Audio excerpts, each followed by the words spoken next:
Hey there, fellow health enthusiasts. Today, we're diving into a fascinating topic that might just change the way you think about protein. You've probably heard the hype about protein-rich diets and supplements, but here's a twist. A recent study suggests that eating less protein could be linked to healthier aging.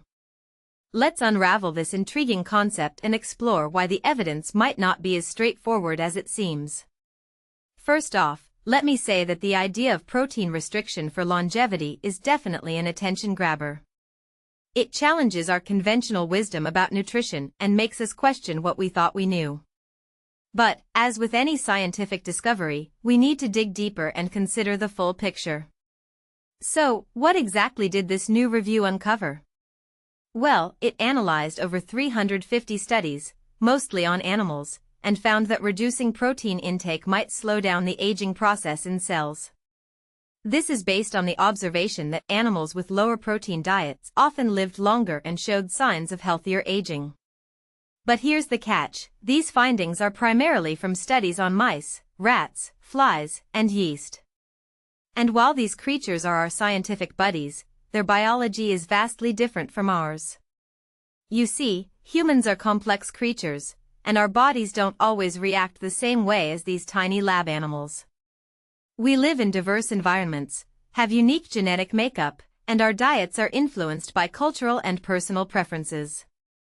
So, while these animal studies provide valuable insights, we can't simply apply their results to human nutrition. Another interesting point is that the review suggests it's not just about total protein intake. Restricting specific amino acids, like methionine, isoleucine, and valine, can also produce similar benefits.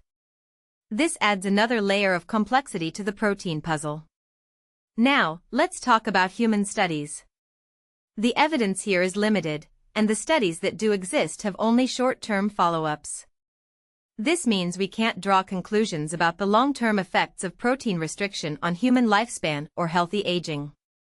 However, what we do know is that higher protein diets can have benefits, especially for older adults. They can help preserve muscle mass and reduce the risk of frailty and sarcopenia. Additionally, protein can be a useful tool for weight management in those living with obesity. It helps people feel fuller for longer, which can support their overall health journey. But here's the kicker: we eat food, not just isolated nutrients. When we consume protein, we're also getting other nutrients, like fiber, healthy fats, and various vitamins and minerals. So, it's not just about the protein itself, but the entire food package. For example, legumes and nuts provide protein along with other beneficial nutrients, while a high-protein diet from red and processed meat might also mean consuming excessive saturated fats and salt.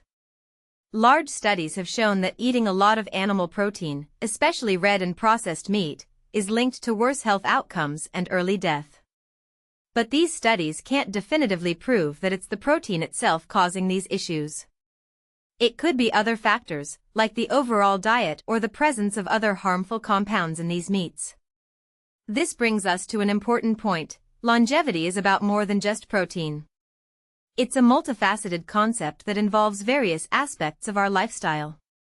Research on long-living populations, like those following the Mediterranean or Okinawan diets, shows that it's not just about one nutrient.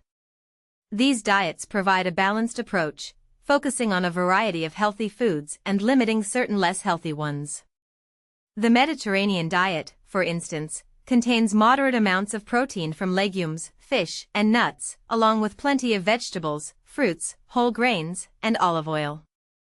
The Okinawan diet, on the other hand, is relatively low in protein but emphasizes plant foods and is low in calories.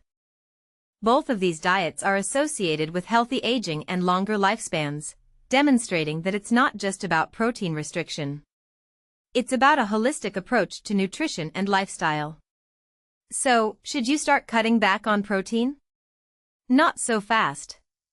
Based on this review, we can't make definitive recommendations for humans. The relationship between protein and longevity is complex, and it's not as simple as less is better. The current evidence still supports meeting protein recommendations, especially as we age. Instead of chasing the latest nutrition trend, focus on choosing minimally processed protein sources as part of an overall healthy diet. This way, you're getting the benefits of protein without sacrificing other essential nutrients. In conclusion, while the idea of protein restriction for longevity is intriguing, we need more research to fully understand its implications for human health. It's a fascinating area of study, and I, for one, am excited to see what future research uncovers. Until then, let's continue to prioritize a balanced and healthy approach to nutrition and lifestyle, knowing that it's a journey unique to each of us. I hope this exploration has sparked some interesting thoughts and conversations. Remember, when it comes to health, knowledge is power, and a curious mind is always a step ahead. Until next time, stay curious and keep learning.